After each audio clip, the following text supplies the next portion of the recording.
Pessoal, a gente vai falar hoje da lei da adoração, ou de adoração. Mas antes eu queria dar uma pincelada nas leis morais com vocês, tá? Explicar o que é. As leis vão sendo faladas, serão faladas durante o ano das nossas preleções, só que elas são intercaladas com outros temas, tá? Então, eu queria começar para falar das leis morais, eu queria contar uma historinha. Eu procuro sempre contar no fim, mas eu vou contar uma historinha no começo da preleção. Uma senhora tinha muito medo de voar de avião. Ela tinha muito medo de voar de avião e ela teve, por uma certa circunstância, que fazer uma viagem de avião, não tinha como evitar. E ela tinha muito medo. E no banco, ela se sentou na janela e no banco, perto do corredor, tinha uma menina. Que ela estava, uma criança, de uns 10 aninhos. E ela estava com um livrinho na mão lendo. E essa mulher tinha muito medo, mas ela observou a criança e ficou. O avião entrou numa zona de turbulência. E ele chacoalhava, e a mulher estava morrendo de medo. E a menininha, impenetrável. Ela estava lá lendo o livrinho dela, como se nada acontecesse. E a turbulência foi aumentando, e essa mulher foi ficando desesperada. Então ela perguntou para a menininha, ela falou, você não está com medo? O avião está chacoalhando e você está aí tranquila? Ela falou, estou tranquila. Mas por que você não tem medo? Porque meu pai é o comandante e eu sei que eu estou em boas mãos. Pessoal, isso é para fazer uma analogia com a nave chamado mundo, com a nave chamada universo. Nós temos um comandante, que é Deus. Deus está no comando, a gente sempre escuta isso daí, né? Deus está no comando de todas as coisas, não acontece nada sem que Deus queira, a gente já debateu isso bastante. As leis morais, elas estão na terceira parte do primeiro capítulo do Livro dos Espíritos, tá? Elas são a partir da questão 625. A preleção sempre fica gravada e ela é colocada quarta-feira no YouTube. Todo mundo já segue a gente aqui no YouTube, que tem todas as preleções lá? Isso. Então, assim, porque às vezes a gente fala alguma coisa, a gente fala o nome de um livro, a gente fala alguma coisa, tá lá, tá? Se vocês quiserem pesquisar. Então, existem várias leis naturais. O nosso foco é a lei da adoração. Porém, as leis, eu tenho a lei da conservação, a lei da destruição, a lei da procriação, eu tenho várias leis que são, elas foram redigidas por Kardec, codificadas por Kardec, mas elas são da inspiração divina em Deus na sua infinita sabedoria, né? E daí muita gente pergunta, né, quando vem conversar com a gente, eles falam assim, mas Deus não poderia ter criado todos os seres humanos perfeitos já? Por que eu preciso ter que evoluir? Por que eu preciso ter que sofrer? E eu devolvo essa pergunta para vocês. Aquela criança que sempre teve de tudo, que nunca precisou fazer nada na vida, nada. Ela não precisou, ela não aprendeu o caminho. Ela não é o sofrimento, a dor, nada disso. Eu sempre falo para vocês que nós aumentamos os nossos sofrimentos quando a gente fica remoendo, quando a gente toma a escolha errada, né? Quando nós temos uma decisão errada. Então, Deus, sabendo que nem todo mundo valorizaria se fosse tudo ganho, se essa perfeição fosse feita de mão beijada, você tem a lei do trabalho. No começo do Livro dos Espíritos, o próprio Kardec fala, não ouse pensar que Deus deixa de trabalhar um minuto sequer. Deus está sempre trabalhando, Ele está sempre fazendo com que nós evoluamos. E essas leis, né, que eu falei, que a gente tem, conservação, adoração, que a gente vai falar hoje, a gente pode achar que são coisas pesadas, como um código civil, um código penal. Nada disso. São leis que nos aproximam de Deus. São leis que nos conduzem à perfeição. Deus, num passado um pouco longínquo para nós encarnados, mandou o exemplo de perfeição moral para que o ser humano entenda o que ele espera de nós durante a nossa passagem pela Terra. Quem é o exemplo moral, pessoal, que passou pela Terra? Jesus. Então, ele nos prova que é possível sermos perfeitos moralmente, né? É perfeito sermos perfeitos amorosamente, porque ele nos deu o exemplo e nos mostrou como fazer isso daí. Essas leis são apenas para nos mostrar que nada é por acaso, né? Até o nome do livro da Zíbia Gasparetto, né? Tudo tem um porquê na evolução. Eu posso tomar qualquer atitude, eu posso fazer qualquer ação na Terra, eu posso matar, eu posso atropelar, eu posso beber e dirigir, eu posso fazer coisas abomináveis, né? Os políticos roubam, em detrimento de se manter no poder e fazer as pessoas passando fome, miséria. Eu posso, não posso? Só que toda ação tem uma consequência. E nós temos que arcar com as consequências, não é? Nós arcamos com as consequências nessa vida ou nas próximas vidas, né? Nós vamos passar por isso. Então, todas essas leis morais que nós vamos falar durante o ano aqui são como se fosse um guia para que nós nos aperfeiçoemos, para que nós nos aproximemos de Deus. E vamos falar da lei da adoração, então, que é o tema específico de hoje. A lei da adoração, ela está a partir da questão 649 do Livro dos Espíritos. E daí, eu quero ler a primeira pergunta só, são 10 perguntas, mas eu quero só ler a primeira para vocês, para a gente debater. Em que consiste a adoração? Na elevação do pensamento a Deus, deste, pela adoração, aproxima o homem da sua alma. Então, num pensamento raso, hoje, todo mundo conhece o Haroldo Dutra aqui, pessoal? Quem não conhece o Haroldo Dutra, eu sempre falo, procurem vídeo de 3 pessoas, Chico Xavier, todo mundo conhece, Divaldo Franco e Haroldo Dutra. O resto é por sua conta e risco, porque tem muito charlatão. Tem muita gente que fala porque quer aparecer e distorce a verdade apenas para aparecer. Esses 3 jamais farão isso. Então, Chico Xavier, Divaldo Franco, Haroldo Dutra. E hoje eu estava vendo um vídeo do Haroldo Dutra sobre esse tema.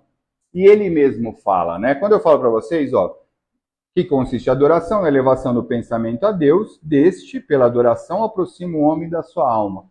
Daí alguém pode chegar e falar assim, quer dizer que Deus criou uma lei para que nós adoremos ele. Então é como se eu criasse, eu tenho aqui, eu falo assim, ó, daqui para frente todo mundo vai adorar o Rogério.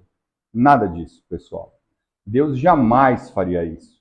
Deus, na sua infinita sabedoria, jamais faria isso.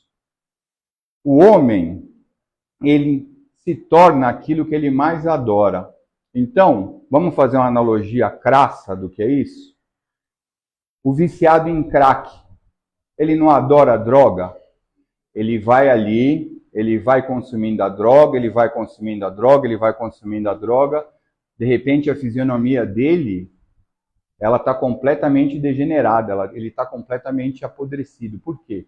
Ele adora a droga, ele se aproximou da droga e a droga consumiu ele dessa maneira.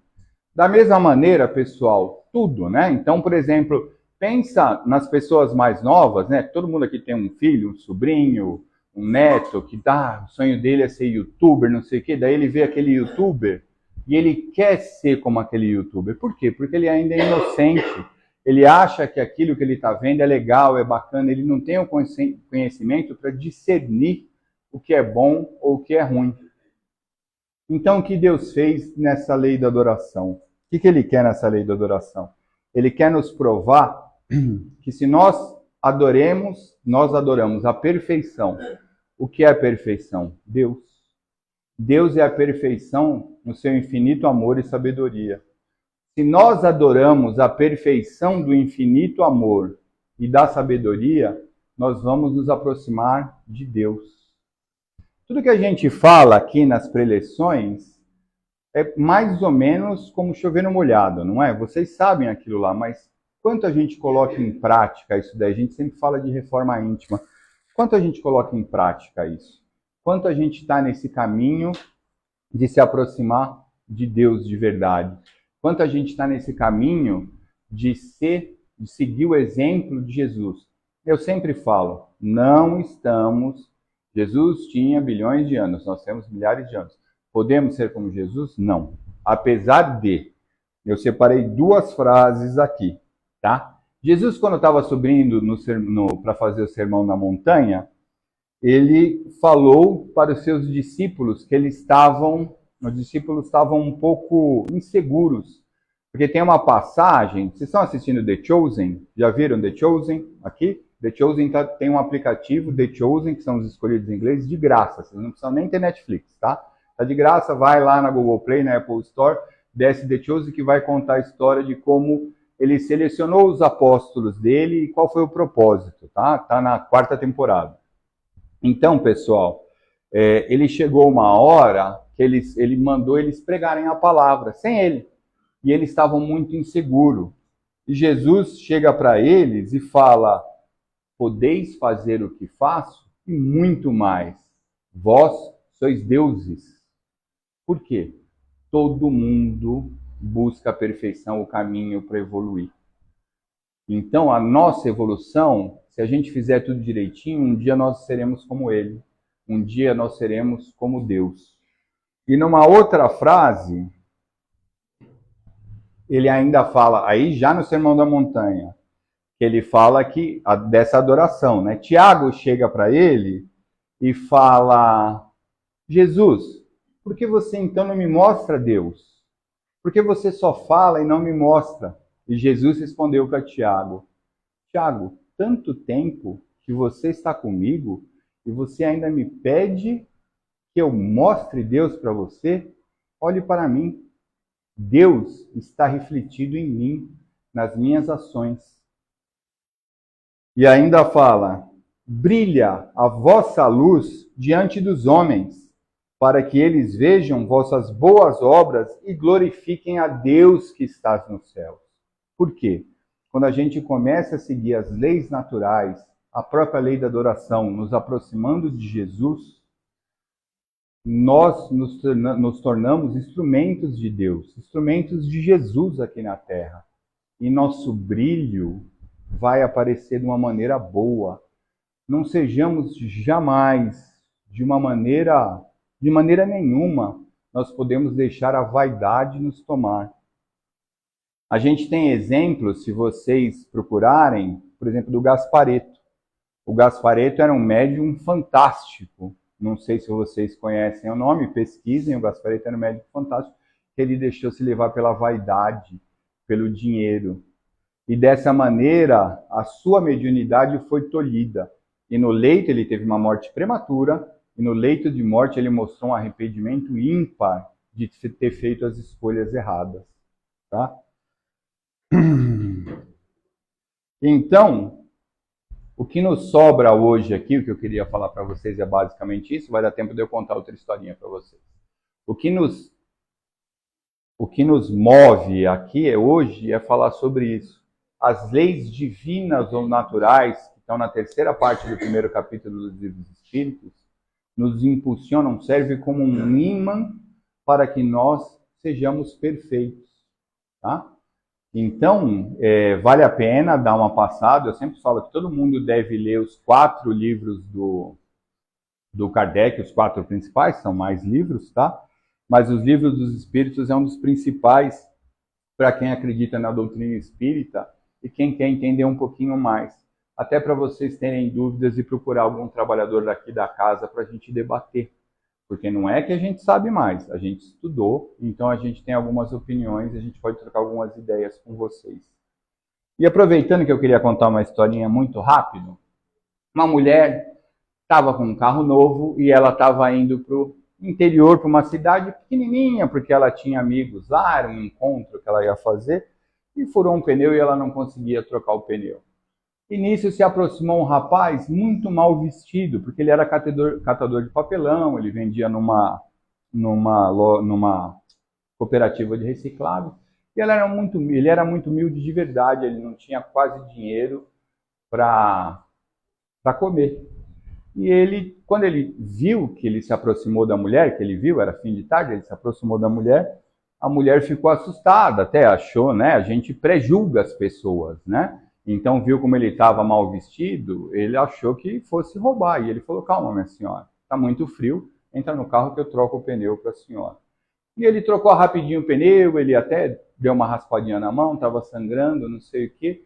E a mulher foi perdendo medo, a mulher olhou, ela desceu do carro, ela falou: pô, o senhor se machucou, e ela deu um lenço para ele, né, uma toalhinha para ele se limpar. Eu falei assim: quanto que eu lhe devo? Lembra que eu falei para vocês que ele mal tinha dinheiro para comer. Ele falou: você não me deve nada. Quando você encontrar alguém necessitado, por favor, ajude essa pessoa. E ela agradeceu muito, foi embora. A mulher parou num restaurantezinho simples antes de chegar na cidade e começou a comer lá, e ela notou que a garçonete estava grávida, mas com aquela barriga de 8 meses, 9 meses já. E ela falou: quando vai nascer, não sei o quê. Daí ela falou: não, já está para nascer, é que eu não posso parar de trabalhar, meu marido perdeu o emprego, eu sou a única renda de casa. E foi. E daí ela pediu a conta, né? Quando a mulher veio de volta, ela já não estava na mesa. E ela foi embora. Quando a garçonete pegou a conta, tinha um bolo de dinheiro. E a mulher já tinha ido embora, né? A mulher chorou porque ia fazer muita diferença esse dinheiro na vida dela, né?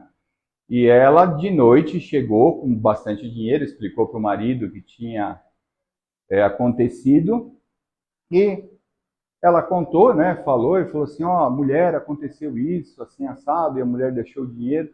Como ela sabia que a gente estava precisando? E o marido dela respondeu: Deus está sempre no comando, né? Então, até tem uma coisa que é legal, que é a corrente de Sansara. Se eu faço bem, o bem volta para mim. Se eu faço mal, o mal volta para mim, né? A semeadura é opcional, a colheita é obrigatória. Vocês já viram essa frase?